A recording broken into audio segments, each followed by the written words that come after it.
And it's my pleasure to welcome you this evening to the William G. McGowan Theater for the discussion, Heightened Conversations, Impacts of Building Heights in Capital Cities.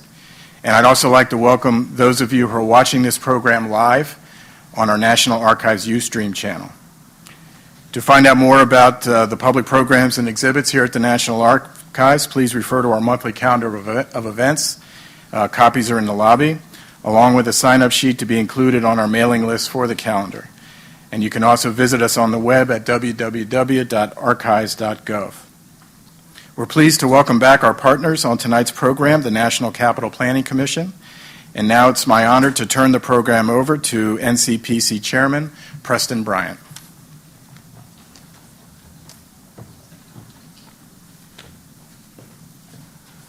Thank you, Tom, very much.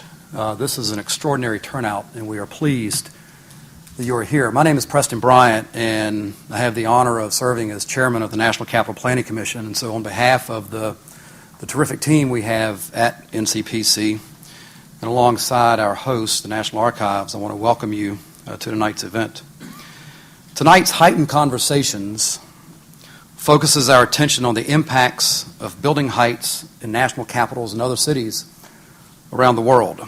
And as we all know, that's a subject of great interest here in Washington. For over a century here, the Federal Height of Building Act has played an instrumental role in shaping D.C.'s very distinctive skyline, one that's recognized around the world. Our skyline is not one dominated by big corporate towers, but rather it's a cityscape where civic spaces, monuments, and public buildings are paramount. It's unique among American cities, and as the nation's capital, its character is a national interest. In CPC, we have undertaken this exercise very much in cooperation and in collaboration with the District of Columbia government, specifically the Office of Planning. And we will be conducting a joint Height Act master plan. This initiative was requested by Congress, specifically Congressman Darrell Issa of California, who chairs the Oversight Committee and who is part of the National Capital Planning Commission. We will undertake this study really based on three core principles, and these principles have been derived at or collaborated. We've come to them together in partnership with the District of Columbia. Those three core principles are these for the study. First, ensuring the prominence of federal landmarks and monuments by preserving the views and settings. Second, maintaining the horizontality of the monumental city skyline. And, of course, minimizing negative impacts to nationally significant historic resources. And the L'Enfant Plan is certainly one of those nationally significant resources. National Capital Planning Commission and the D.C. Office of Planning will work over the next several months to undertake a series of technical studies. And those studies will evaluate the strategic changes to the Height Act based on the core principles, the three core principles I just noted. All along the way, we will be, of course, seeking public input throughout the whole process.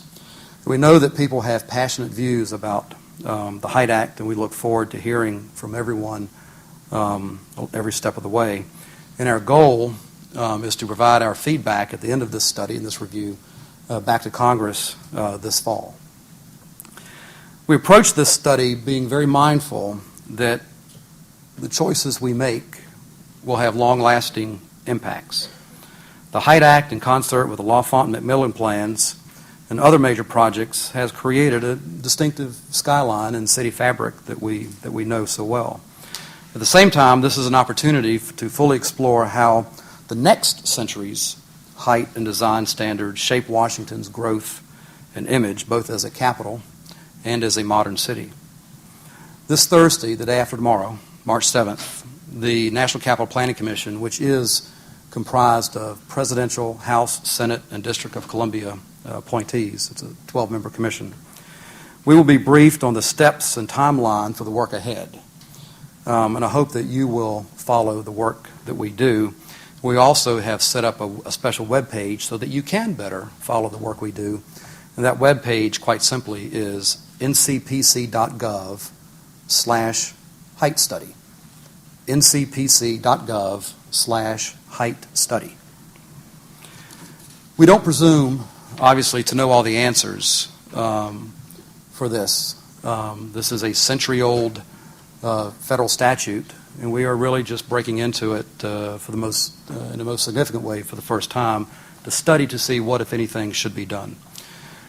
We look forward to learning a lot from a lot of people along the way, and that starts tonight with a most expert panel that we've put together who have traveled here from other cities around the world to relay to us the very Height Act-ish kinds of issues that they also have encountered as their cities have sought to grow tall and to wrestle with many of the density and growth issues that we experience.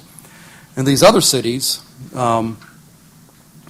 they have, each city has taken a very unique path to the contemporary needs of a modern city with a historic urban fabric and the desires of existing communities. And those are certainly the issues that we're facing here. Tonight's conversation will be led by Professor Gary Hack. Gary teaches, practices, and studies large-scale physical planning and urban design. He is more than familiar with these kinds of issues as he hails from the city of Philadelphia, which itself has had height issues and debates. And Gary, at one time, served on the Philadelphia Planning Commission, so he brings a lot of practical experience. He also is the former dean of the University of Pennsylvania School of Design, has extensive public, private, and civic expertise, again, most appreciably relative to Philadelphia's height debate. We've asked Gary to lead the discussion with tonight's panelists and frame their stories and lessons from other capital cities in a way that will illuminate the work that we have to do ourselves. So with that, please join me in welcoming Gary Hack.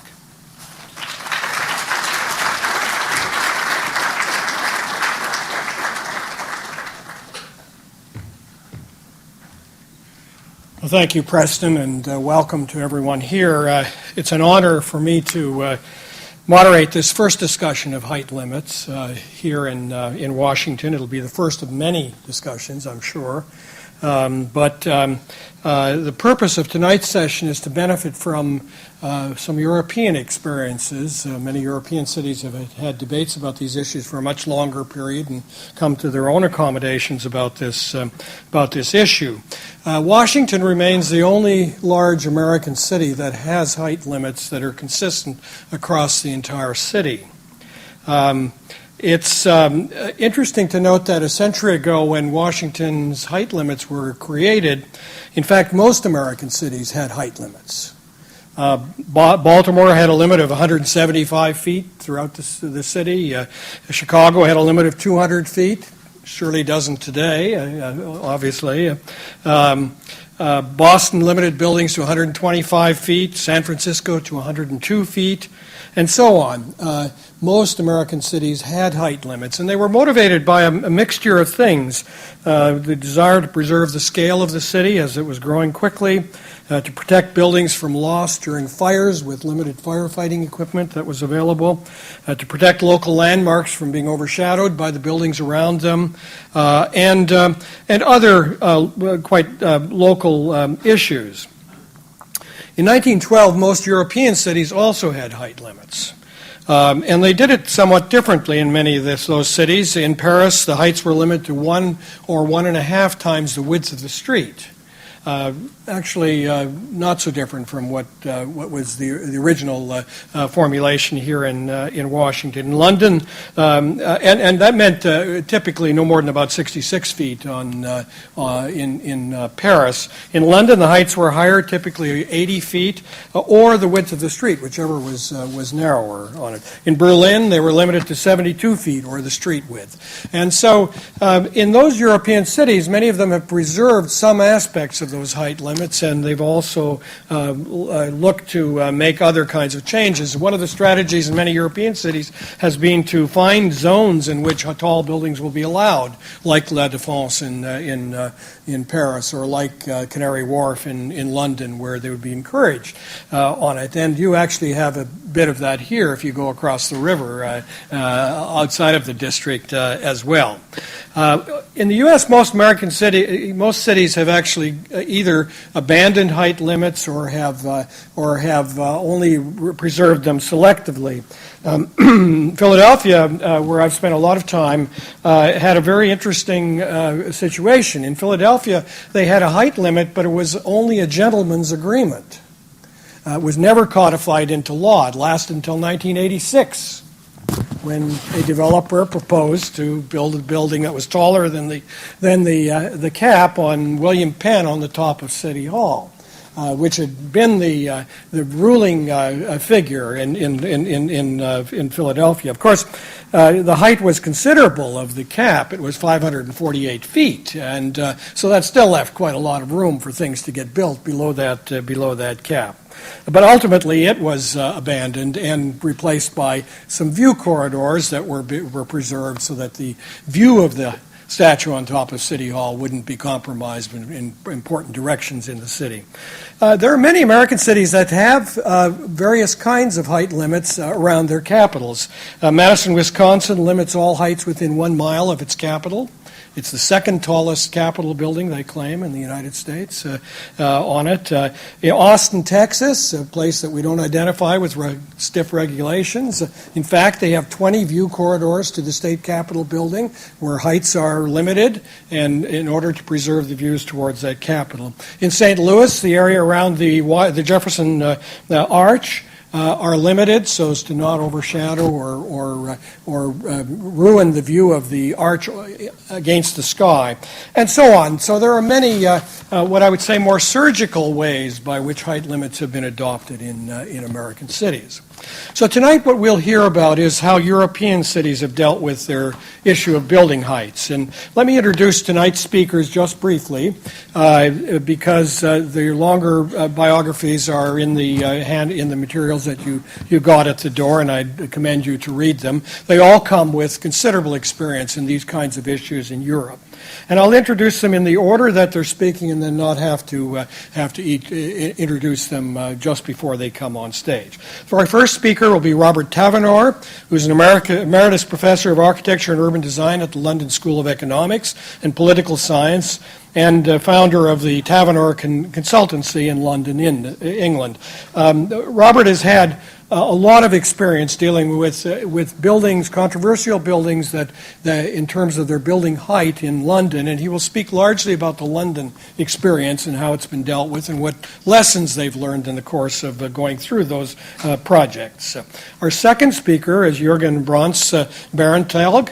He is the CEO of Hafen City in Hamburg, Germany, perhaps the largest European development that's going on today, a remarkable development in the docklands of Hamburg. Prior to that, he worked in Berlin and confronted many of the issues of heights in his capacity as head of Tishman Speyer's European development operations. He had oversight over the Sony Center at Potsdamer Platz and the Berlin Central Station project, both of which had significant height limits that had to be dealt with. And our third speaker is John Worthington, co-founder of DEGW. I actually know what that means, the Desire Environmental Group. The W, I think, is Worthington, probably, on it. Director of the Academy of Urbanism in London. And he will speak about how Rotterdam, Dublin, and London have addressed the issues of height, and particularly because John is also an expert on the functionality of office buildings. He'll speak from the standpoint of how the height and floor plates of office buildings affect their functionality as spaces for this contemporary world. Unfortunately, our fourth speaker, Mr. Francois Dagnot from Paris, wasn't able to join us. Some political issue came up that first call on his time. But it's unfortunate because, in fact, Paris is going through an almost identical debate to what you're going through here, having been occasioned by the fact that there are several proposals for tall buildings within the historic areas of Paris. Each of the speakers will speak for about 15 minutes, after which we'll entertain questions from the audience. When you came in, I believe all of you got cards. Please write your questions on those cards so that we can be as efficient as possible in seeing what the main themes of questions are and getting the speakers to address those. So let's start with Robert. Robert Tavenner, please.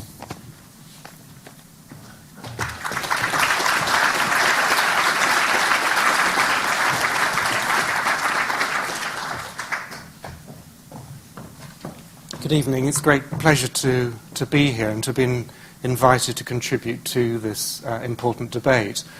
London has been agonising about height for well over a decade now. I've been involved in the deliberations that have been going on and involved in helping progress designs that would work within the policy guidelines that have been established.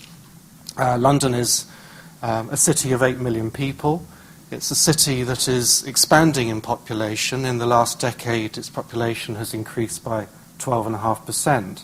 And it was in anticipation of that growth that there was a raised concern in the latter part of the 1990s under the administration of Tony Blair and New Labour to look at ways of maintaining London's profile as a global city, along with New York and Tokyo as a premier world city, which covers a whole range of things, not only in terms of economic strength, but also social livability factors as well.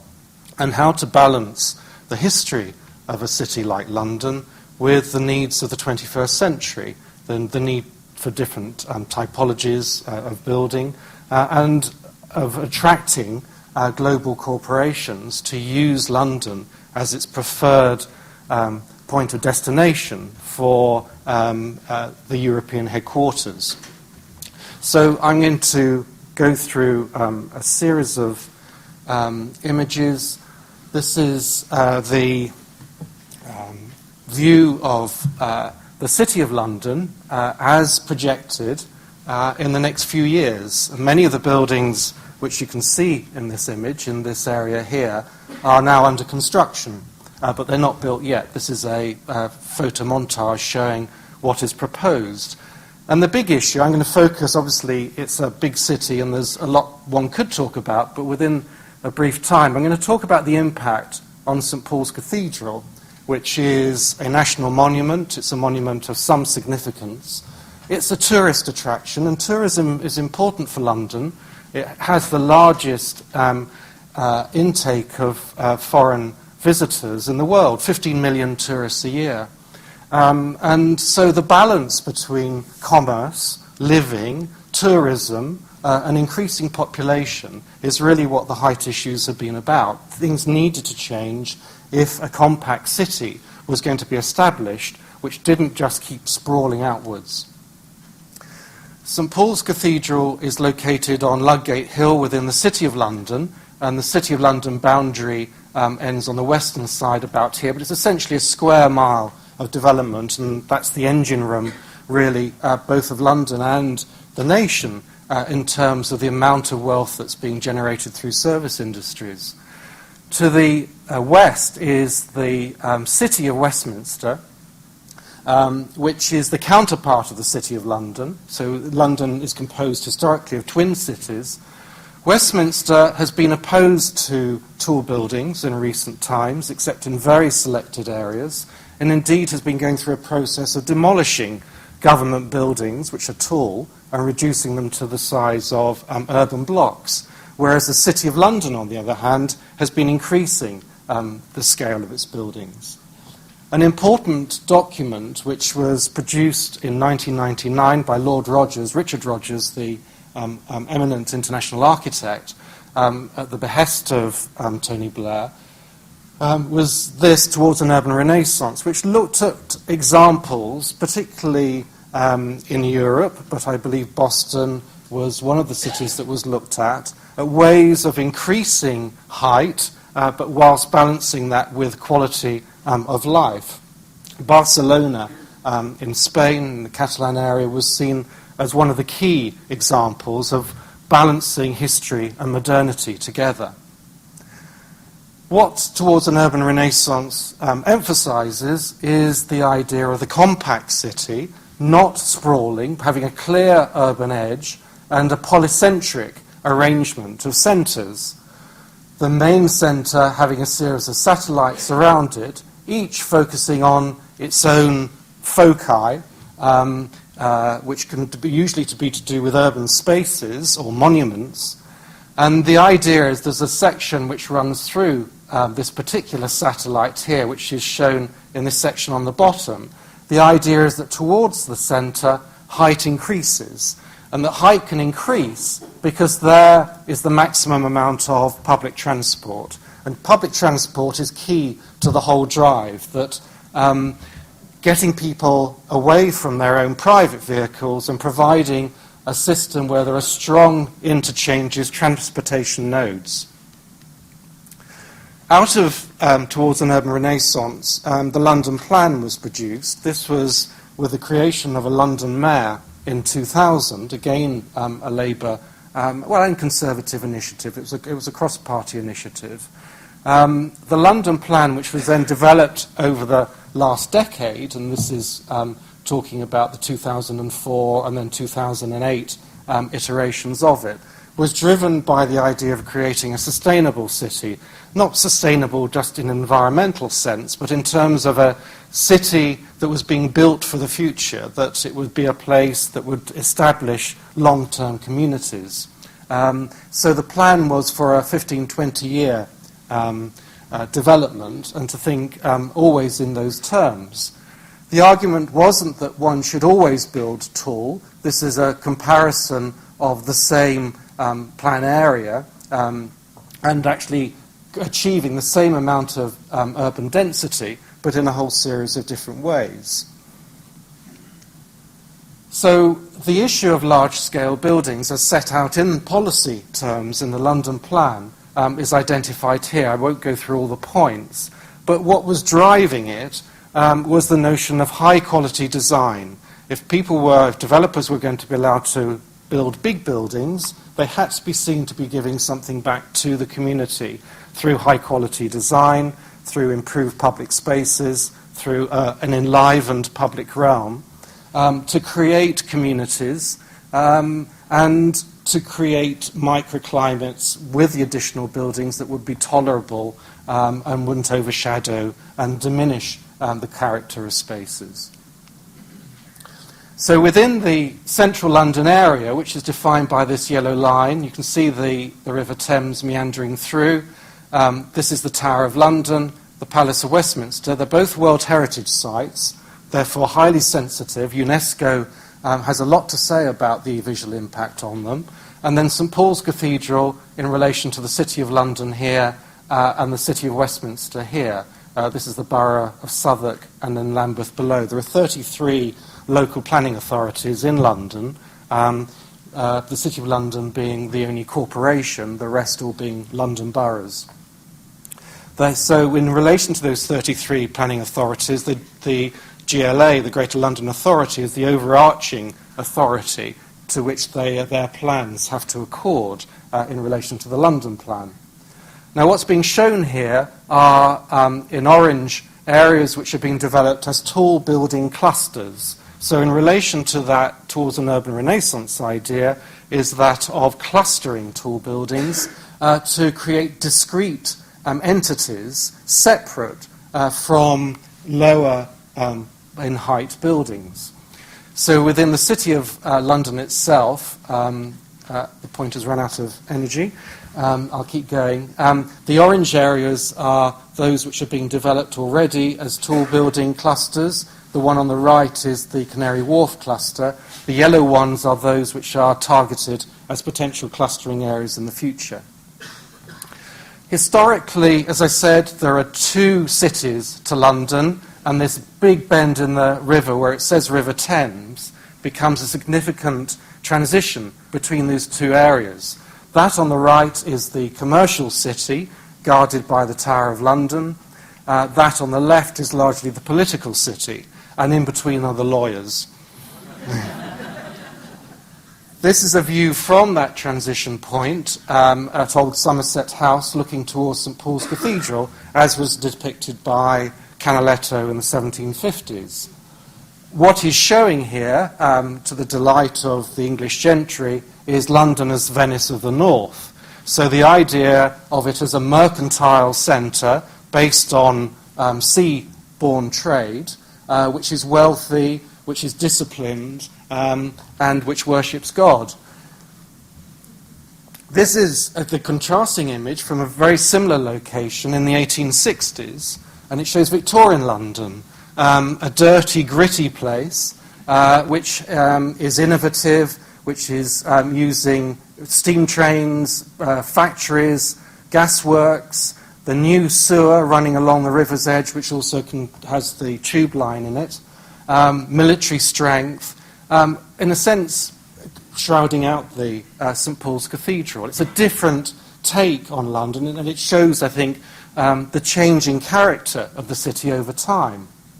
And that changing character began to change very much in the 20th century with the introduction of steel buildings, elevators and so on, which allow buildings to start projecting above that general datum height. And it was realised by Godfrey Allen, who was an architect and surveyor of St Paul's Cathedral, if this was allowed to continue, then no one would see St Paul's Cathedral anymore.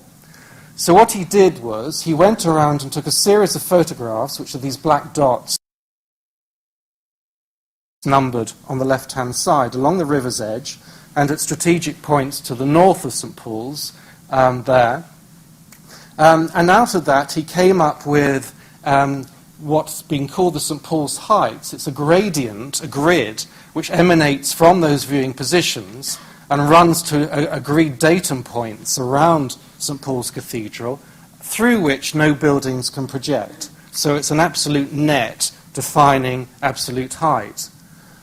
This was made policy in 1937, so before the Second World War, and that blue shaded area is the protected St Paul's Heights area within the City of London. The City of London is defined by the heavier black line, with St Paul's at the centre of that blue area.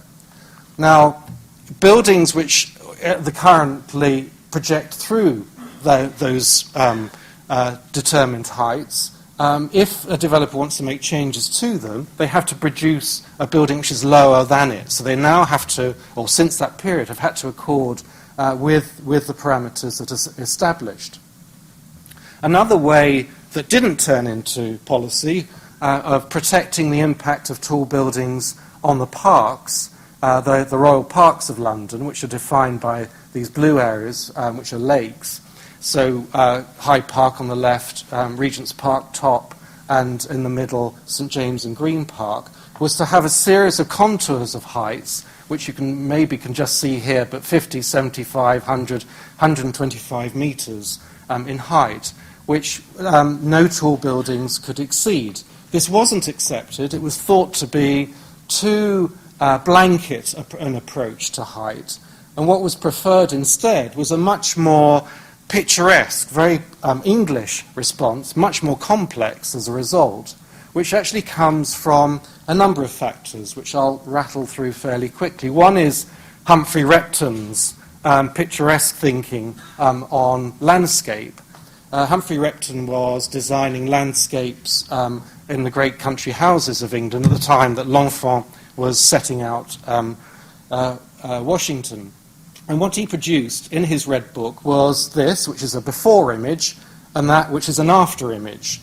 And what he did is a flap of paper, which you can just see the edge of there, which pulls out to produce the image beneath. And with this particular view, he's showing the picturesque character of opening up space and actually revealing the urban skyline beyond. And this is a view from Wanstead towards St Paul's Cathedral on the horizon. So the city becomes part of the landscape experience. It becomes heightened, enhanced by that relationship. Other ideas which have been developed are these. This was developed through the 1970s by the London Planning Advisory Committee, LPAC, where they said, well, look, okay, London has already had these tall buildings built during the 1960s. We don't want this pepper potting approach, as they call it, where tall buildings are just sprinkled anywhere. We want to have clear vistas where St Paul's Cathedral can be opened up and made more visible, which means in the City of London, in this area, more height could be possible. And indeed, of course, what all good developers do is add a dotted line to that yellow scoop going up on the left and actually add height to it, so going up there. The other aspect which came out of Repton's thinking and was very important in the 1960s onward was Gordon Cullen's notion of townscape. This was written or published in 1961 at the same time that Jane Jacobs was writing about American cities, or indeed Kevin Lynch, of course, was talking about cities in another way. But all of those texts came together to talk about, particularly in Cullen's view, was the notion of reading the city as a period, as a sequence of images, serial vision, as he called it, through kinetic movement, of moving through a city. And therefore having set pieces, but set pieces that were linked together. And this has become, particularly with Kevin Lynch's writings on the image of the city, very important in terms of terminology of nodes, of memory points, landmarks, and so on. And this is from a more recent document on the right here, where it talks about how mass could be distributed in relation to a landmark, here a church, but the advantage of splitting quantum and height, certainly not obstructing it, and ideally not putting something massive behind it either. So the idea of setting in terms of historic buildings becomes absolutely key. So London has come up through the London Plan with the London View Management Framework, which has 27 viewing positions around London. So I'm sorry the image is a bit faint, but you can maybe just pick out the blue serpentine line of the Thames. And then these are red lines drawn from Greenwich, from Richmond right down on the left, from the hills to the north, focused on the Houses of Parliament on the left, St Paul's top centre, and then the Tower of London on the right. Within those channels, no buildings can project through and disturb the view. The yellow areas beyond are setting areas where it becomes important to consider the impact of buildings on the monument. So in terms of the City of London itself, all these factors converge to define where tall buildings are possible. So the blue areas are the LVMF viewing corridors, which determine height. There are conservation areas. These are areas where you can't build tall buildings anyway because they have characters which are historic, which would be disturbed by increasing in height. These are the areas in blue, and St Paul's Cathedral is there. And then on top of that, you've got here in the orange the St Paul's Heights. So in fact, all the area that is left for tall buildings is this area on the right called the Eastern Cluster, where all the tall buildings are now being located. So the last couple of images, this is London more or less as it was a few years ago. And the idea was to create this tight cluster, excuse the doodle, but it shows on one hand St Paul's Cathedral highlighted there, and the idea of creating a compact topographical form, as it's referred to, a hill-like form, in which the tall buildings are grouped together and effectively lose individual identity. They are seen more as a group. The principle, the idea being, is that there is a contrast, a separation, a pulling away of form from the historic monument itself, which allows the two to coexist. And of course, as one moves through and around the city, that relationship changes constantly. And the idea over time is then to reduce the height of other buildings, but to heighten these points where transportation and livability can be combined to ideally create a city for the 21st century. Thank you very much.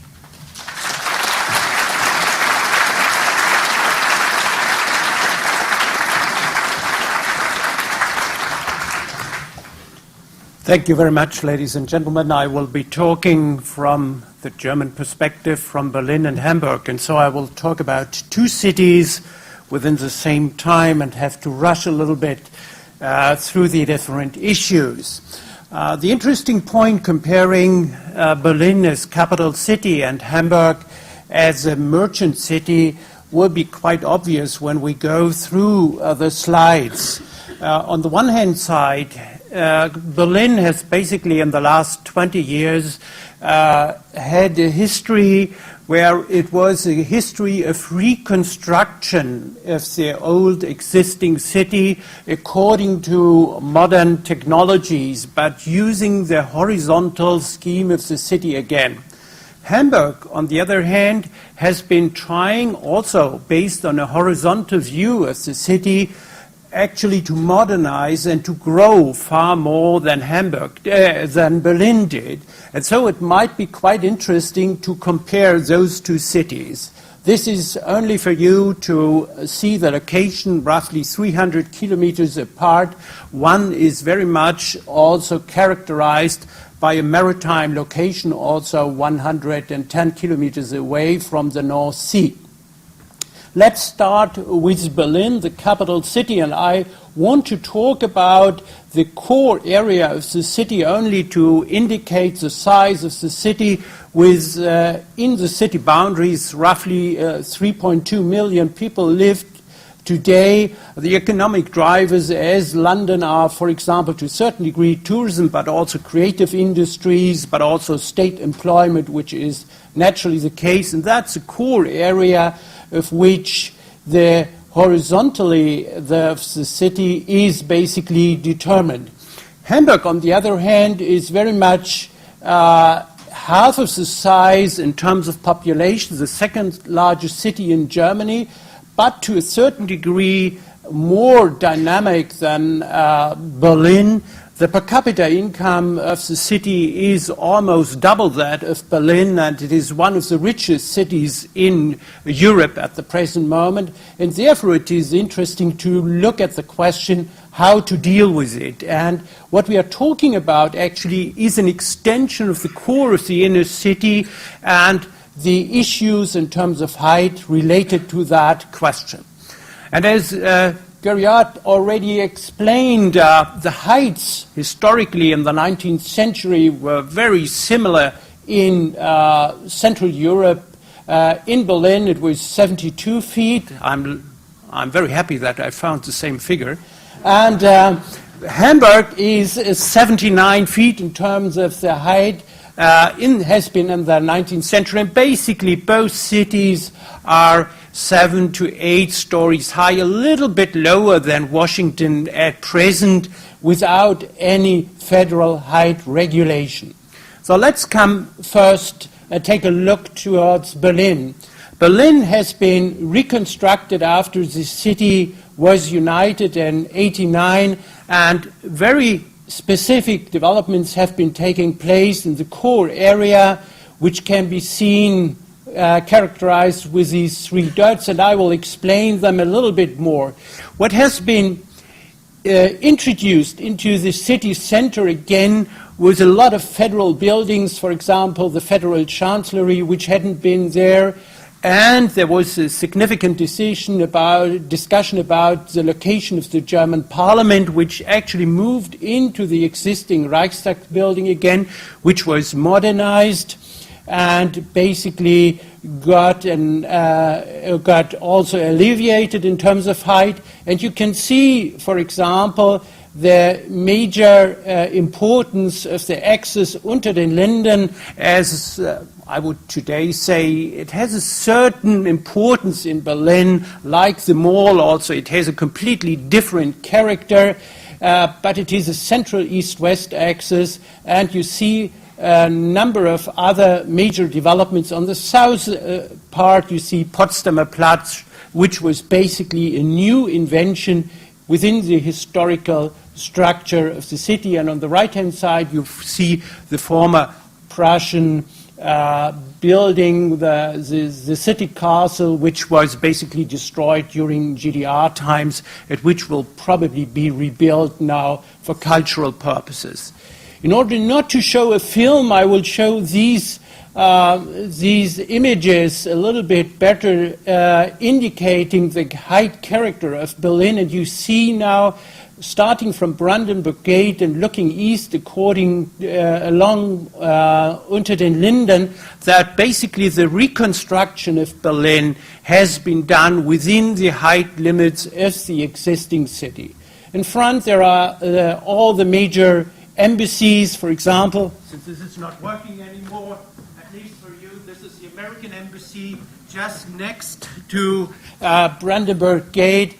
And you see some remnants of the GDR history, which are a little bit farther in the background, which are disturbing basically the urban landscape, for example, the International Trade Center. But after all, it is a very horizontal place which has been rebuilt and reconstructed.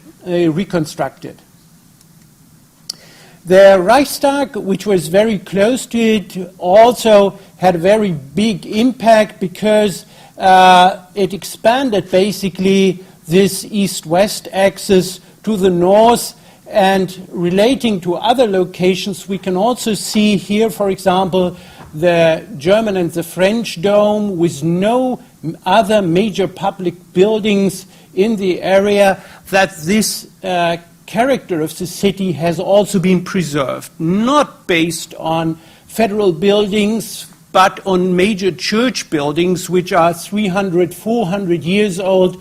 In the middle, a concert building, and far right, there is a foreign ministry, but except that this is a completely civilian area, civilian buildings, so the extension of the city within the inner core has been done also completely based on a horizontal system. The only exception is today still Potsdamer Platz. There was one other major project at Alexanderplatz with high-rise buildings, 150 meters, so more than 500 feet, but at the end of the day, no building actually was built because there was no market demand. So be careful when thinking about high buildings in a city and in the core of a city. At least in Berlin, there was no sufficient demand for these buildings to be developed since the last 16 or 17 years. But Potsdamer Platz, you can see this on the left-hand side, is still in the vicinity of the Reichstag building. You can see from Reichstag Potsdamer Platz and vice versa. So the proximity is still rather given, but it is the inner periphery. And these are the core buildings of Potsdamer Platz, and you can see still from the central building, which is the Sony Center, that the city still tried to preserve the horizontal character. But the idea was to implant three nodes, I might see, so to say three spikes within the city, actually where no churches are available anymore. These are more spikes than major office buildings. The floor plate of those buildings is not more than 1,000 square meters. So no one in America would ever build an office building so slim today anymore. And that naturally makes these buildings also integrative into an urban skyline, because looking from that side, the central building is one from Helmut Jahn. These buildings look from many vistas, very slim, almost like historical church buildings.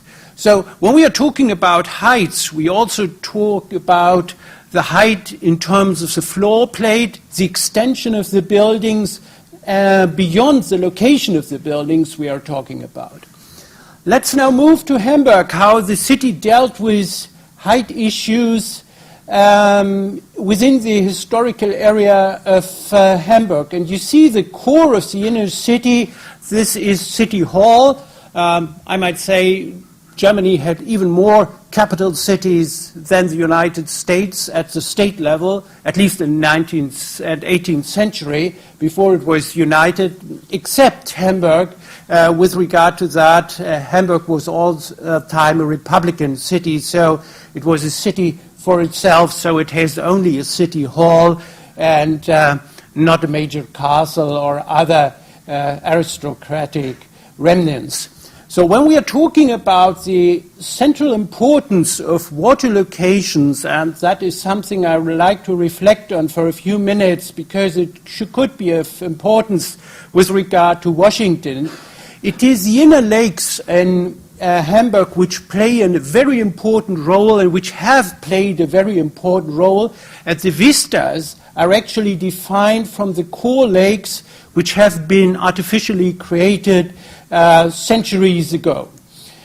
This is the historical inner city, which is basically horizontal. I will show you that a little bit later, and this is the expansion area I'm responsible for at the present moment. The interesting issue is how to deal with the height issues in terms of a very fast-growing city. Hamburg in the last 15 years has gained in terms of population at least 200,000, which is very unusual for a German city, and only very few increase in terms of population. So this is a picture from the core area of the inner city, the historical city. And here you see that is not a federal place, but it is dominated by the history of the churches. These are almost 800 years old.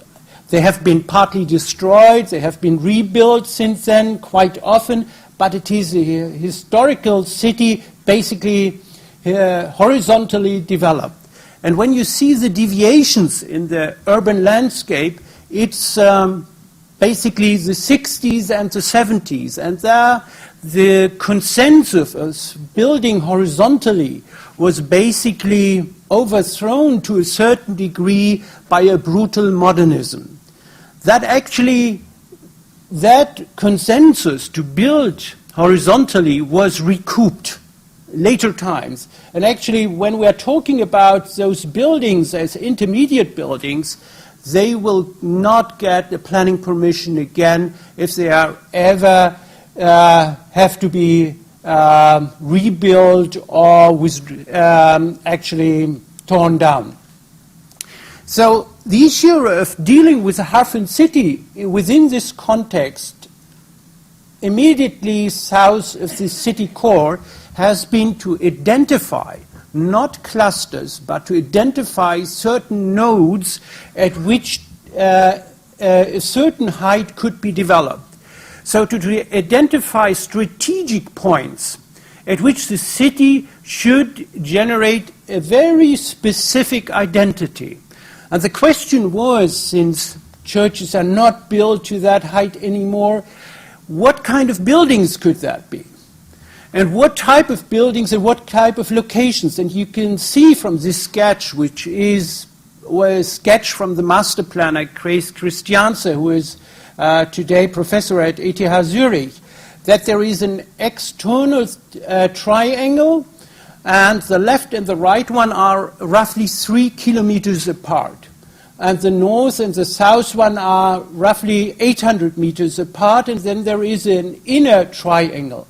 And you see probably that the buildings associated with it had not been predefined, but have been defined within the development process of Hafen City within the last 10 years. The left one is a big concert hall on top of an existing storage building. The other one is the headquarters of a media company, the Spiegel, you might also have heard of.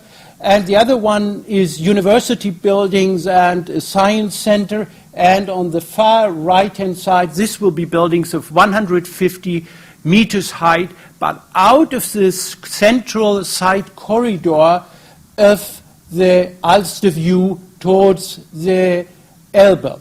And if you look now, this is a winter photo from the Alster Lake towards the Elbe River, you can see the spiky appearance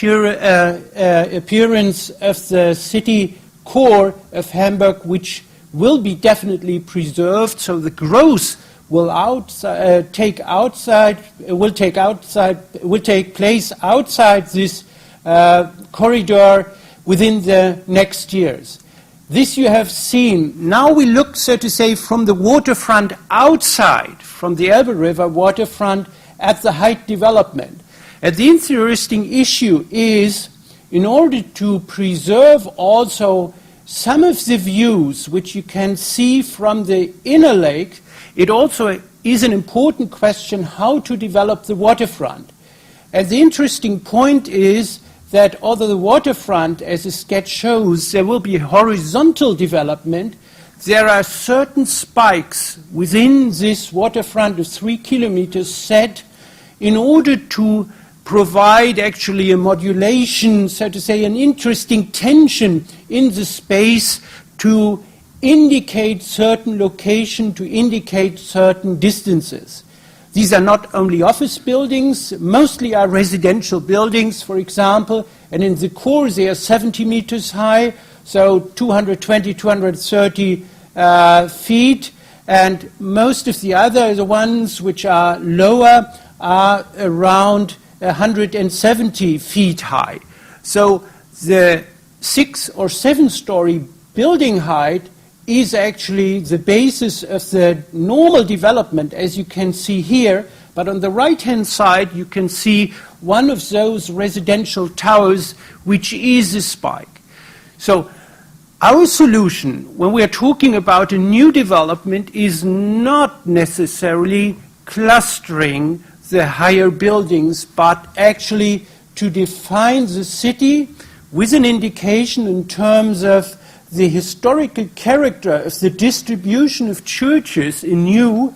And when we are looking from the inside of Hafen City, you see no major higher building except the churches in the background.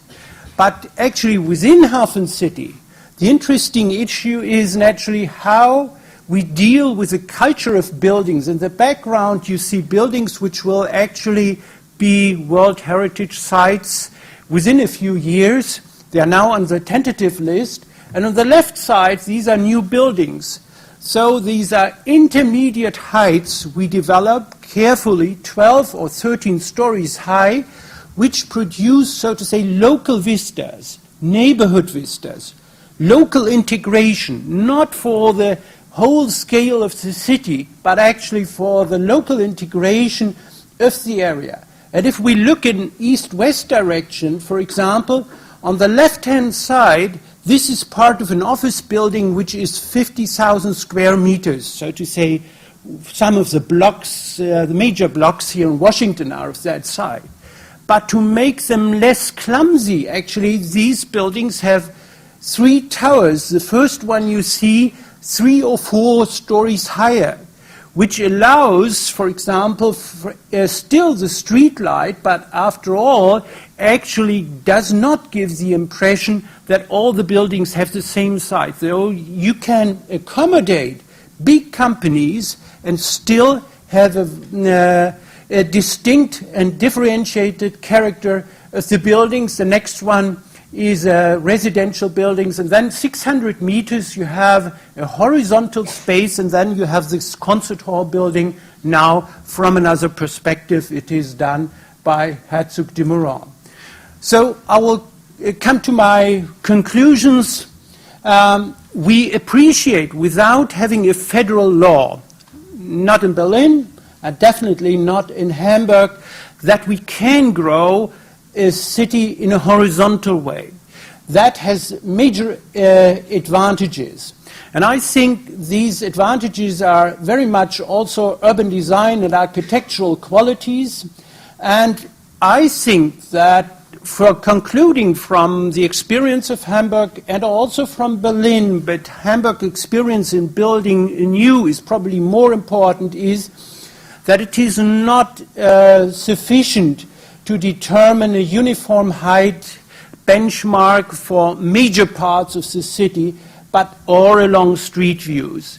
The modern idea would be to come up with a more differentiated concept of viewpoints of major corridors, but not from one perspective or two perspectives, not only from the mall, but definitely also from the waterfront, as I have shown.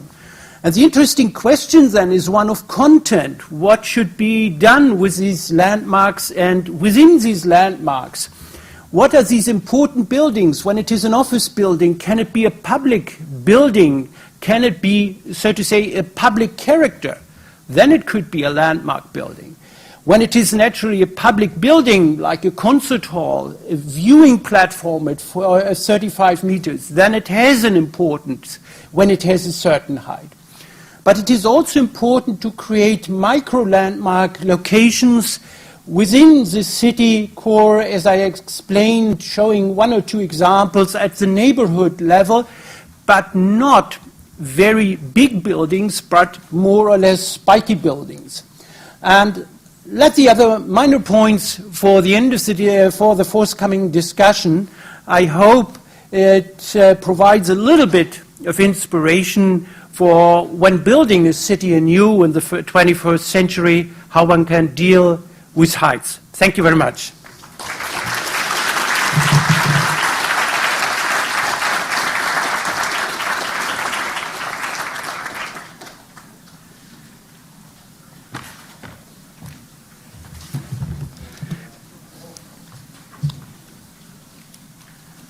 Good evening.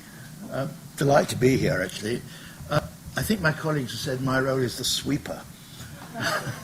And in a sense, what I find so interesting about this is the ability now, actually, that what you're doing is opening up a conversation, a dialogue. I've been involved, actually, with a number of European cities talking about height.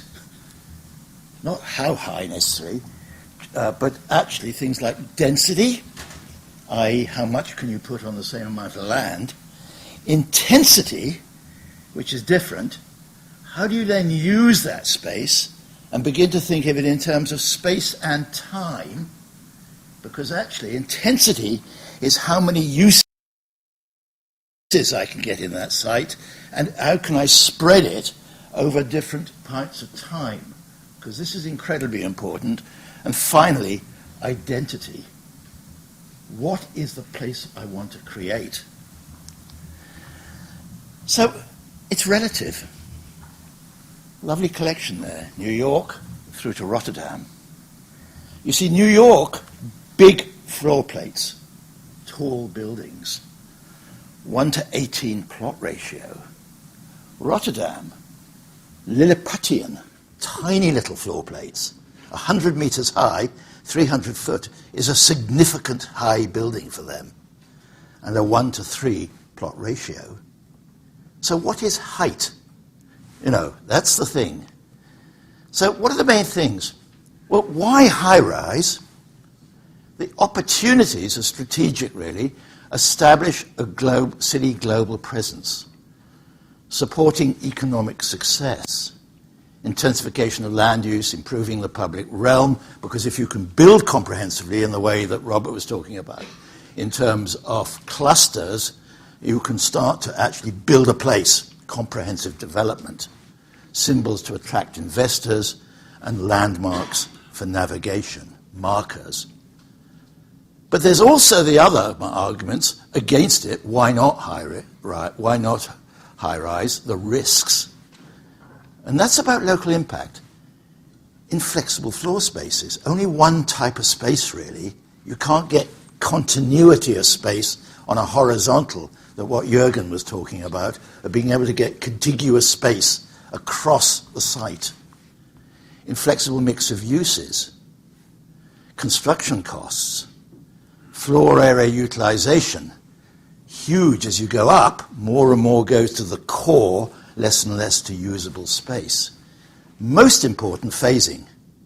Very big, tall buildings, once you started, you can't suddenly stop if you're middle of a crisis. You actually can't phase it.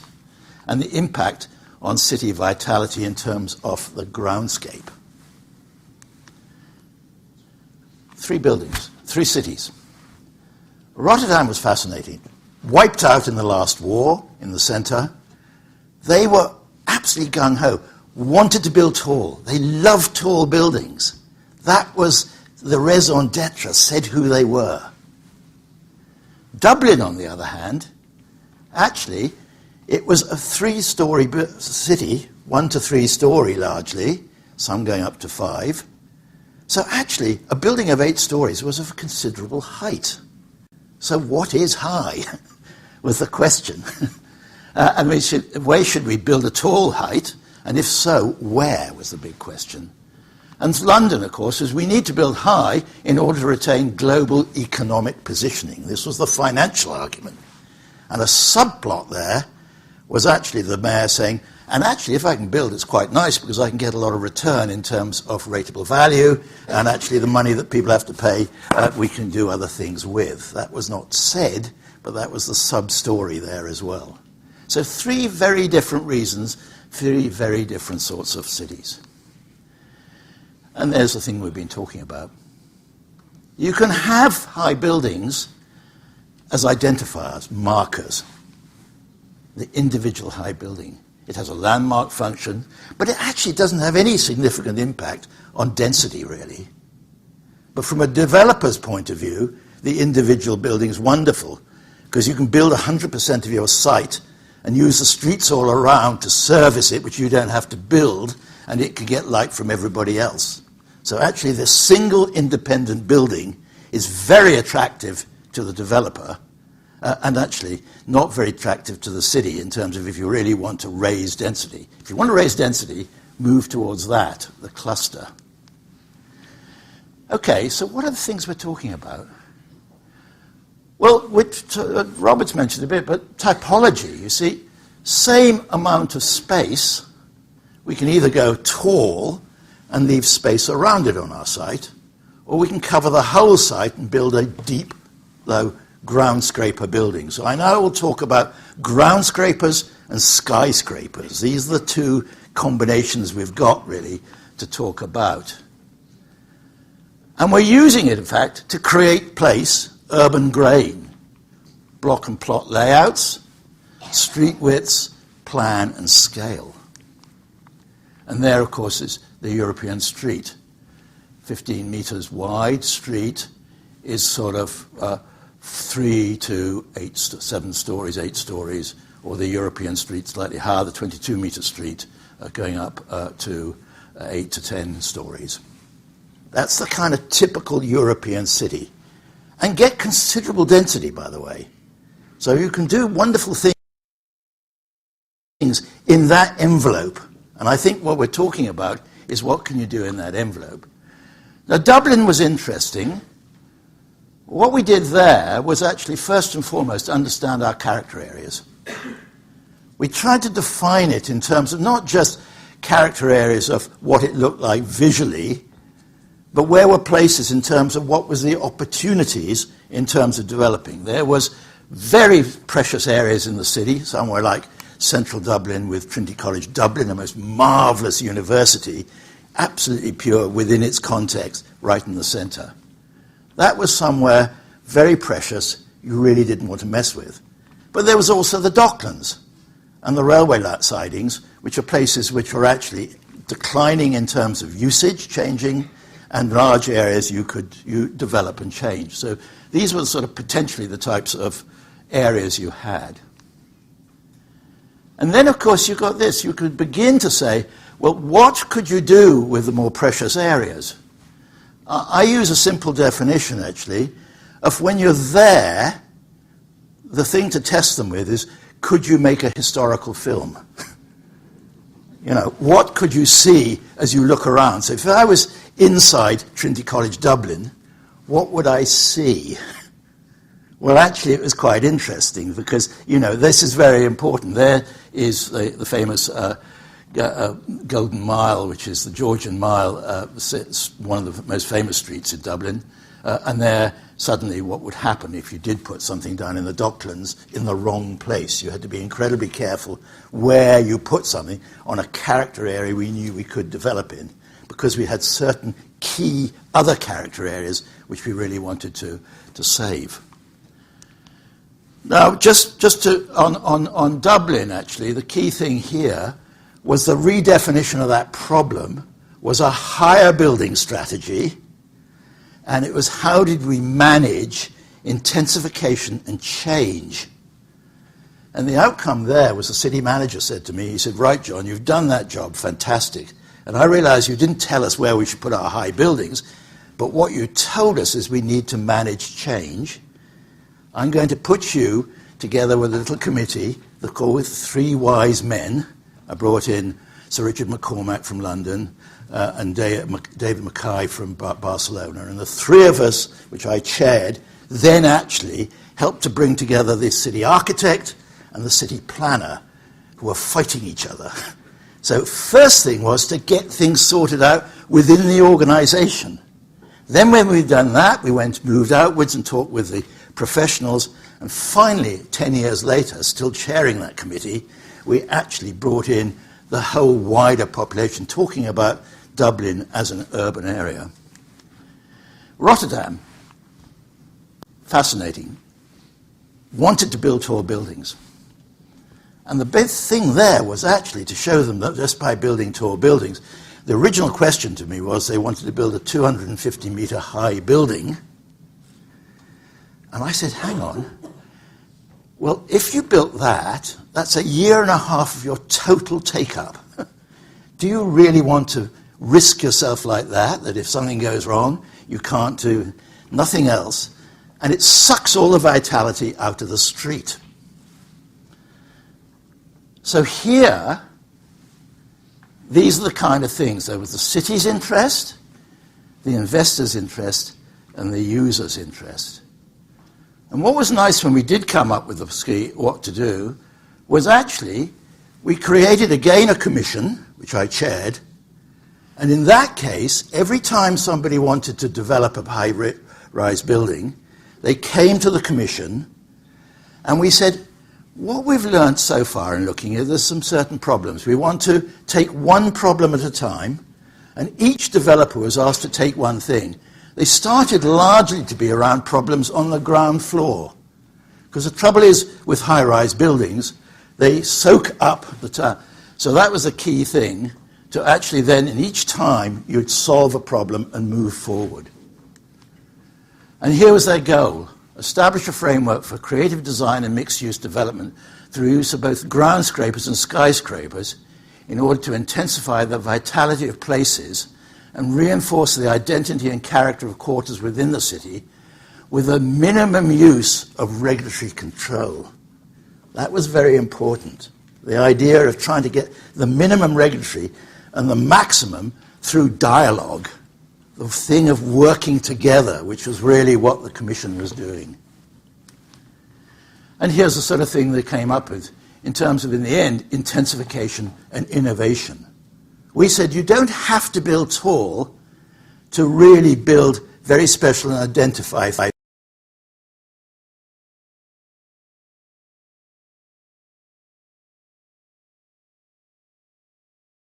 Very nice, you started with height, but you got the opportunity to say, what sort of city? Thank you.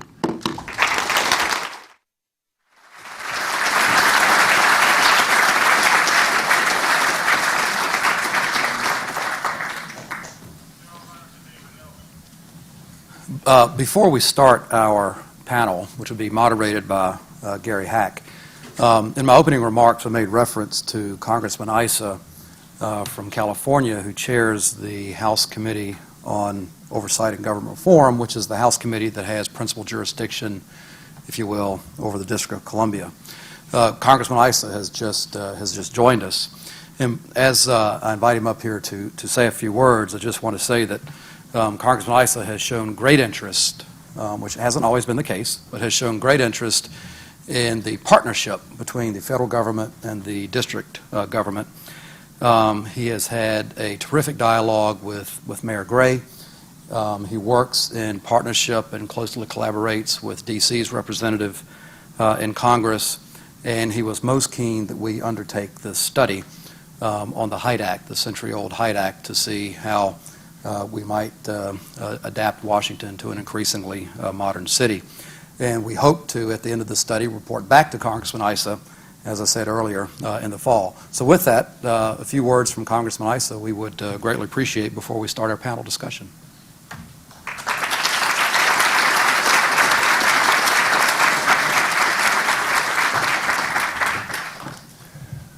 It only takes 6 or 7 people and one camera to get a congressman up to a podium. If someone's still working this, would you go back about 6 slides to that rooftop in Holland that was shown? Yeah. Oh, he has his own. Oh, there we go. You mean I can do it? You can drive it. The vision that we asked for the study on, and the reason that, as, if you will, the largest tenant in this city, the federal government, that I care about this is our roof line doesn't even look this good. If you're on the tallest building or of the tallest buildings and you look out, like so many cities, you see a set of regulations that created, if you will, a ground level look that's one way and a rooftop level that is less than optimized. And so, quite frankly, I was honored to be here for the previous speaker because he touched on it. The Height Act discussion in this study is not about how high you go. It's how well you go high. And the goal that I think our committee, which ultimately would oversee any legislation that changes the rules under which you're governed, wants to try to, in an intelligent way, give you the opportunity to do better and to do more. But quite frankly, I don't think that the world's greatest city, the city with the greatest number of museums, the city that more people think of as a center of democracy, I don't think it's about how densely we pack. But it will be about whether or not we take what we have and improve it. So, you know, I pushed for it. My ranking member then and my ranking member now, Mr. Cummings, has been supportive. This isn't a partisan issue. Eleanor Holmes Norton, who serves with me on the committee, has been supportive that we have blighted areas that are far outside, if you will, the splendor of the center of the city, and we need to work on those, and she cares about it every day, and I do too. But we also have, can we do better in someday looking out and saying, my goodness, we've optimized every existing building through regulatory, if you will, opportunity and architectural opportunity. Whatever we do in Congress and looking at the leaders of the city, all we want to do is create a framework in which the city can oversee its best and most beautiful use of the federal city of the largest and most powerful nation on earth. So it's important. It's important enough for all of you to be participating here tonight. I'm honored to be able to speak for a moment.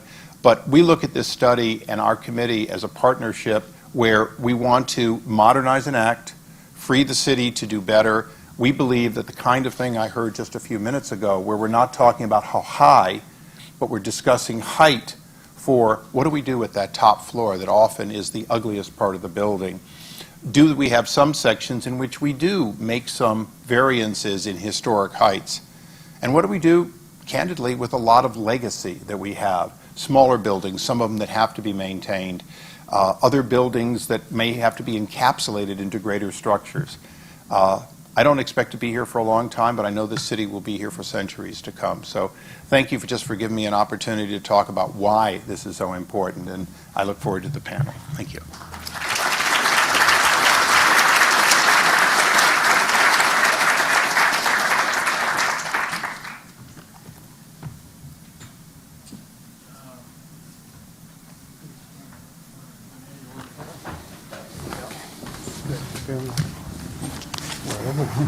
Reverse order. I think we're...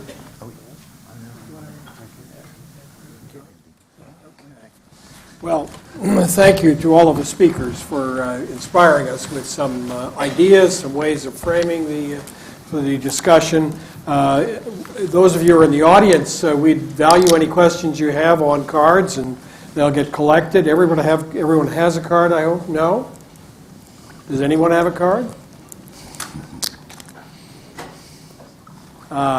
Well, let's just get started. We have a limited amount of time.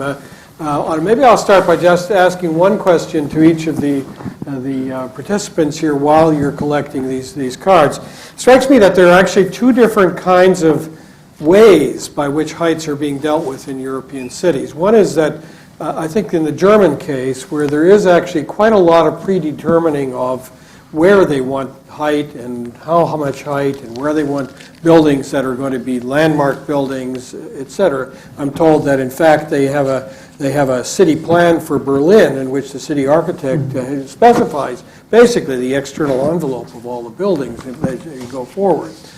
Whereas in England, it seems to me, and probably also I think in Ireland, the tradition is much more that you have a debate, a discussion about tall buildings, and you have a planning inquiry, it's called, in London. And out of that debate comes some logic about why in this particular location it's worth doing it. I think as Robert showed, though, that in fact there are some ground rules as well of view corridors that won't be intruded upon and other kinds of things. And so in the U.S., the tradition is much more that of specifying, but not quite as precisely as you do in Germany, and sometimes having discretionary review, but not as much discretion as you have in England. Do you think it's possible to have debates over heights on a building-by-building basis, or do you need all of those planning ground rules spelled out in advance?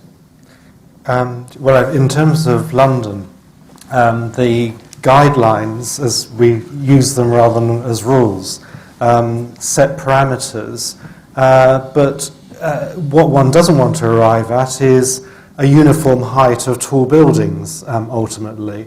If there is an idea, and it's really up to individual architects and developers when they're looking at a site in a particular area to say, well, look, okay, this building's had a consent for this height, this has had a consent for another. If we were to push this one a bit higher, then we can see emerging a different type of character that wasn't foreseen before. So it's actually part of a creative process, rather than just saying no building should be above a particular datum, which actually ends up with very dull, wall-like experiences. And part of the joy of a modern city is the diversity, potentially, of creating different characters, as John was talking about, and really developing those characters so that you get something quite different in different parts of the city, which helps wayfinding and people's navigation through them. I think from the perspective of Germany, there are significant cultural differences within the major cities in Germany, I must say. Naturally, everyone who has seen a picture of Frankfurt knows that it is, as a banking sector, a very vertically organized city.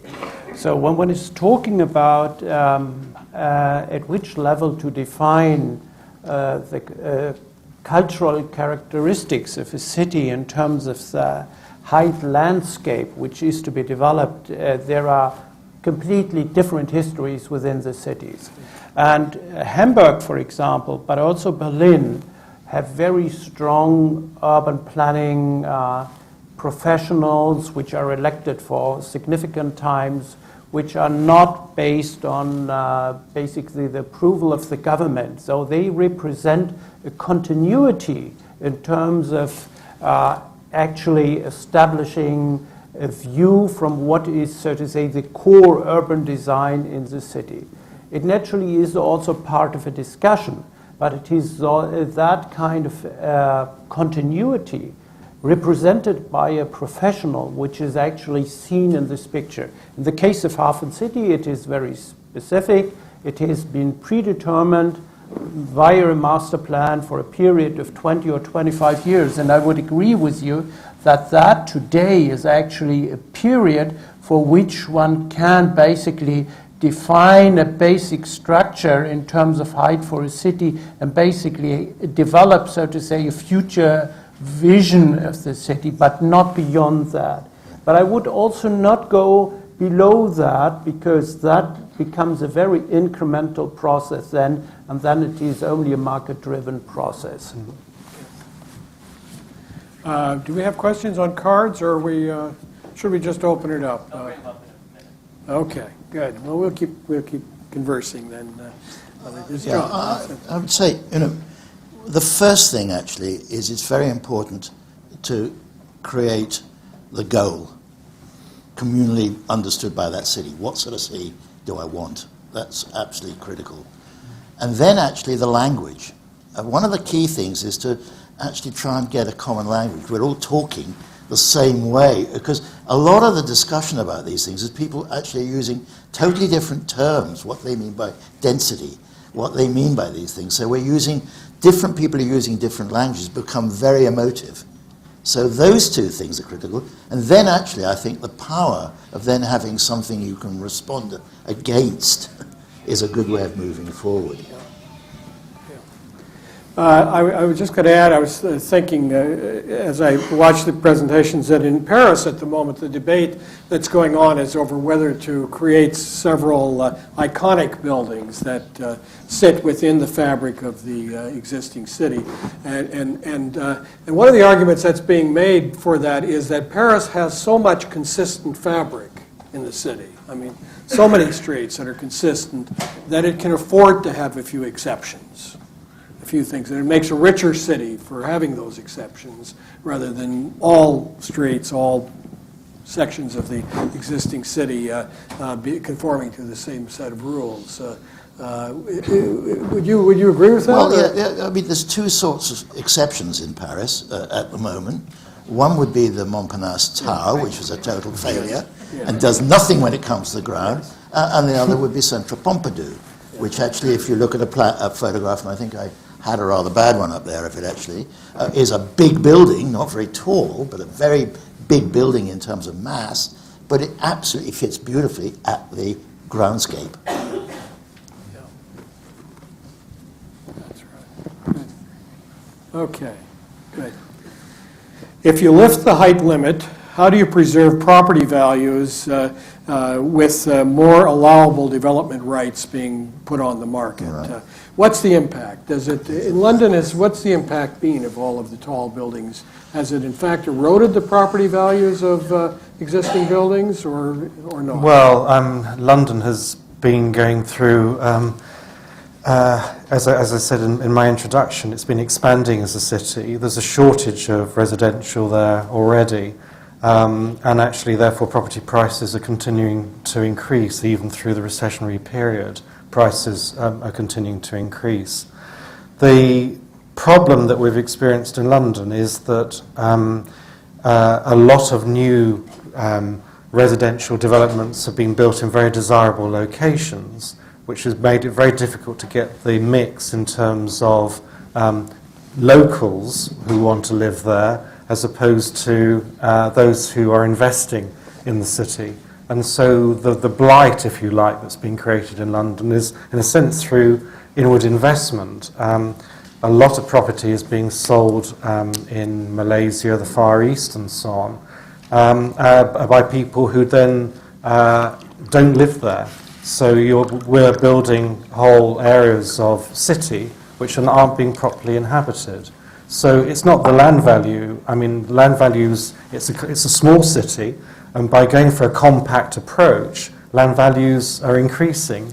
And I guess that's both a positive and a negative, depending which way you look at it. Mm-hmm. Maybe I should add from our experience, the danger of land values in the medium term to decrease is not very high. We have some underlying trends. I think in Washington, to a certain degree, it is also the case. We have the inflow of new inhabitants. We have the renaissance of the city core to a very significant degree. Although we had deindustrializations in the 70s and the 60s already, a lot of these spaces have been taken up, and actually there is a constant pressure on the market that the values of land increases. So by varying at least the height and increasing the height, at least for the residential market segment, which also is important that people can live in a city, that might have at least a little bit of a dampening effect, which is also very much desirable in terms of development. And in terms of creating better access to the city for people to live or in it, yes. Okay. So this questioner asks, what does Robert think of as tall, and how do other people on the panel think of things as tall? What's tall? Tall in London isn't very tall by the American example. The tallest buildings that I showed you, the Shard and the so-called Pinnacle in the City of London, are only 300 metres, so 1,000 feet.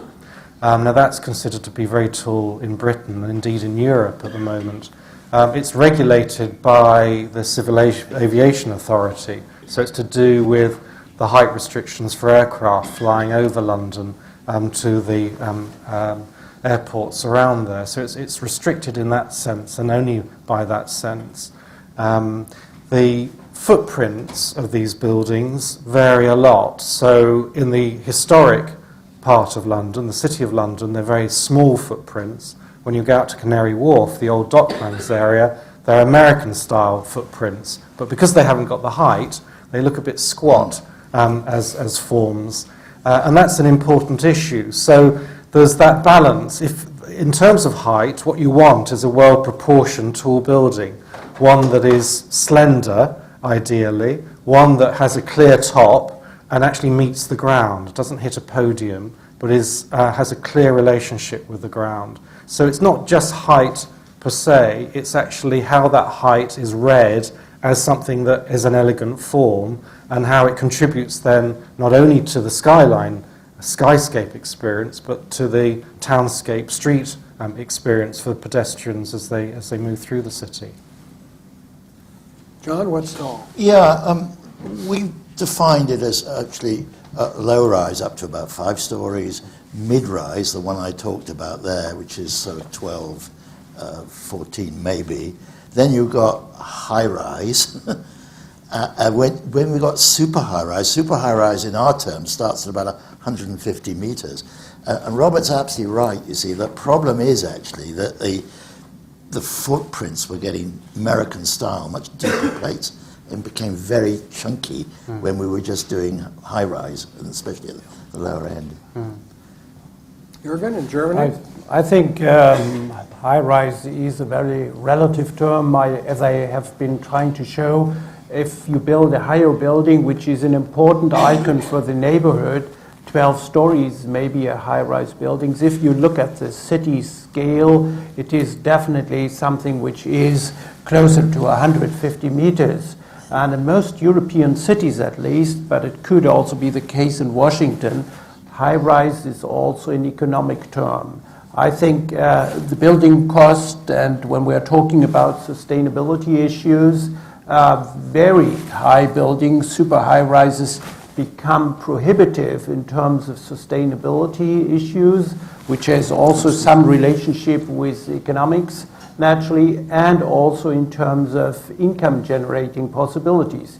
So actually, it's not only a design question or, so to say, a question of urbanism, how you feel in view of high buildings, but it is also that it is necessary that there is an economic base for very high or high buildings, that not every horizontal city has the capacity to develop, for example, a cluster of high-rise buildings or very, very high buildings. So it's also very much an economic issue. This is a question that Jürgen did address a little bit before, but I'd like the others to as well. It's about building heights and affordable housing. Have any of the cities you've seen addressed affordable housing through allowing greater heights?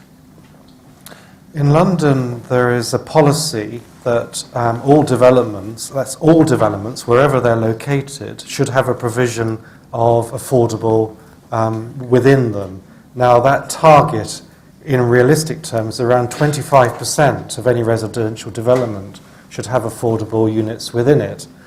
The reality is that developers can offset that by saying, well, look, in this particular location, it's a very high land value area, say in Knightsbridge or in relation to the River Thames. It would be much better to provide that cost and provide that provision elsewhere and to pay a sum of money for something to be located elsewhere. But there's always this struggle, and I know councillors in planning committees in London get infuriated about it, because every time a developer comes forward, they say, we can't make this development work if we provide 25% affordable units. And they say, well, as you know that that's the regulation, why don't you start on the basis of making a scheme that's viable with 25%? And of course, how a developer makes these things stack up is one of these black arts, really. They make it work when it suits them, but not when it doesn't. And only they know the answer to that.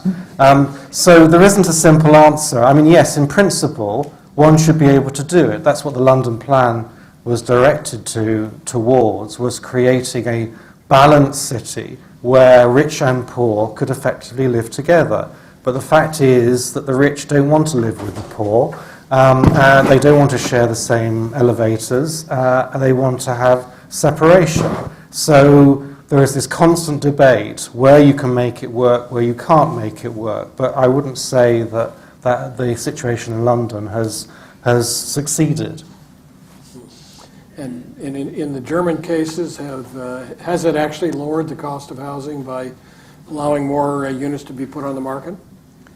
Well, we have had a complete shift, so to say, in the occupancy when high buildings are built. When I think the case has been in London and a lot of places also in the United States. In the 60s and the 70s, basically affordable housing of one kind or the other has been put in high rises. These spaces have actually become stigmatized. They have been torn down, whether in Chicago or other places.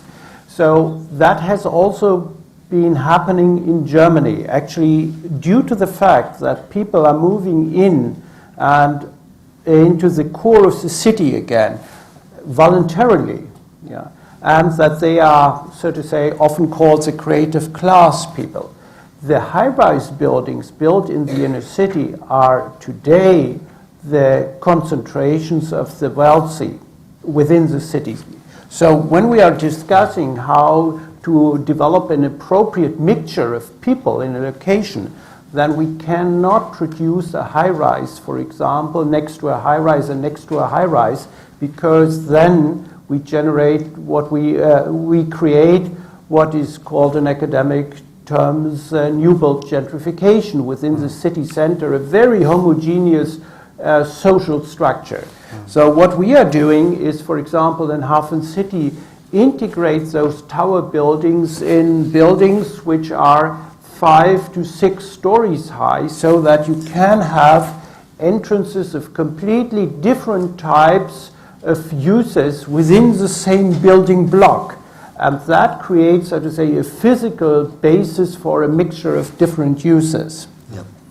I mean, it's very interesting. If you go back and think about London, if high-rise is 100 meters high, 120 meters high, has always been a high-rise city, pepper-potted, but what it's had, of course, is social housing, because that's what was built. It was the sort of Corbusian blocks or whatever, huge amounts. And so actually a photograph of London shows a high-rise city in that sense, not in the commercial sense, but in the residential sense.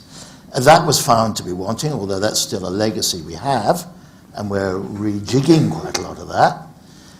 But actually it's the 5-story which is interesting, and up to, which is the European, up to about 7 or 8 story.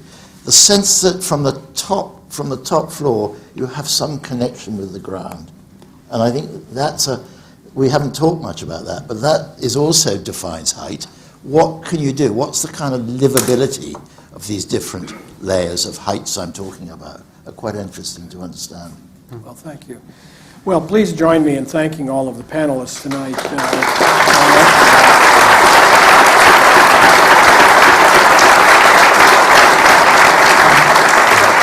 And we're going to try to wrap up with Harriet Tregoning offering some comments. I noticed she's been taking careful notes, and she's now going to correct all of our errors on this.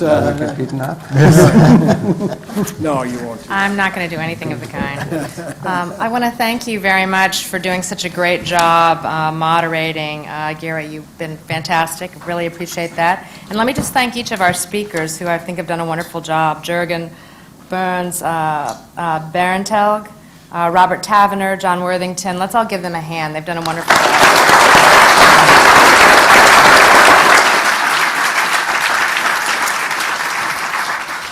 I want to thank the National Archives for hosting us at tonight's event. I think it's a beautiful facility, and I think that it kind of showed off our panelists to their best advantage. And I want to thank all of you for attending. Let me call out a couple of people who are in the audience. We're very honored to have many members of the National Capital Planning Commission, the actual commissioners, here tonight. If you could wave. Thank you very much. We also have members of the city's zoning commission here tonight. If we could see those hands. Some of them are the same hands. All right, excellent. We have the Commission on Fine Arts tonight. There we go. Thank you. So you can sort of see that this has been a conversation and a dialogue, I think a great kickoff to this discussion about height in the District of Columbia, but I think we're all kind of in it together. We're all very interested in what people have to say, and at some level, we're really kind of excited at the idea to even ask ourselves this question, a question that we've never thought to ask ourselves. You might have been here for decades, but it's not ever been a topic of conversation that we've had. So even the chance to reconsider why we have limits on height, what we want in terms of outcomes for our city, and I really like how our panelists shifted the conversation. It's not just about height, it's about what is it that we aspire for our city. What are the things we cherish? I think one of our panelists called them character areas in Dublin. What are the things that we want to protect and preserve that we really value?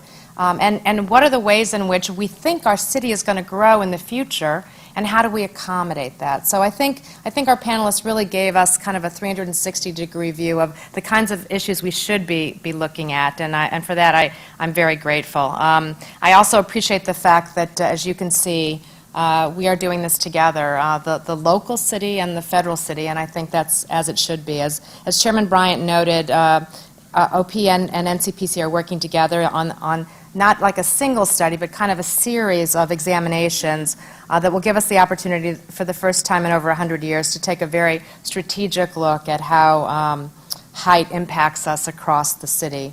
We're going to be, over the next several months, engaging in more discussion, in analysis, and we know that we have interests that we need to balance, evaluating whether reconsidered height limits might affect federal and district interests, exploring opportunities for economic development and fiscal stability for the city, preserving the iconic skyline, although I think Chairman Issa didn't like every part of our skyline, that gives prominence to some very cherished national landmarks and monuments, but I think Chairman Issa has gone, but I also really appreciate him being here tonight. I know all of us do, and giving us a chance to hear his perspective on this issue. We've been challenged to think tonight about the ways in which the city can grow and modernize, not just growing up, but as John has suggested, growing down, perhaps, and with an eye to really creating the future landmarks that we'll want to cherish here in our city. So we look forward to further conversations over the next few months about the future of height in this city, and we invite all of you here tonight to learn more about the studies that we're doing on a new website that's ncpc.gov/height. If you didn't get enough of this presentation, like I think I did not, I'd like to invite you to also look at a video of tonight's event that will be available on the site, so you can spend some more time on some of the excellent remarks that our panelists have made. So let me just thank all of you for being here tonight and wish you a good evening. Thank you.